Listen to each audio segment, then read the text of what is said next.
خبر شامل کرتے ہیں منڈی بہاؤدین سے۔ منڈی بہاؤدین میں گندم خریداری مرکز کا افتتاح کر دیا گیا۔ ڈپٹی کمشنر طارق علی بسا نے جانو چک میں گندم خریداری مرکز پر باردانہ کی ترسیل کا افتتاح کر دیا۔ ڈپٹی کمشنر طارق علی بسا نے کہا کہ ضلع میں گندم خریداری کا ٹارگٹ 6,24,288 بوری دیا گیا ہے۔ ڈپٹی کمشنر طارق علی بسا نے نواحی گاؤں جانو چک میں گندم خریداری مرکز میں کسانوں کاشتکاروں میں باردانہ کی تقسیم کا افتتاح کر دیا۔ ان کے ہمراہ اسسٹنٹ کمشنر ساجد منیر کریال اور ڈسٹرکٹ فوڈ کنٹرولر محمد ارشد تاڑ بھی تھے۔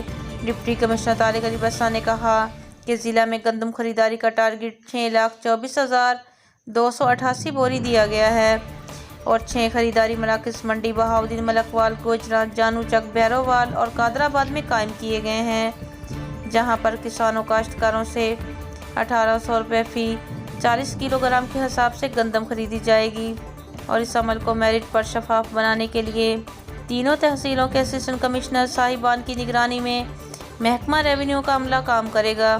انہوں نے کہا کہ حکومت پنجاب کی جانب سے دیے گئے ہدف کو پچھلے سال کی طرح امسال بھی مقررہ وقت میں مکمل کیا جائے گا۔ اب تک کے لیے اتنا ہی۔ مزید خبروں اور اپڈیٹس کے لیے دیکھتے رہیں PNC 24 نیوز۔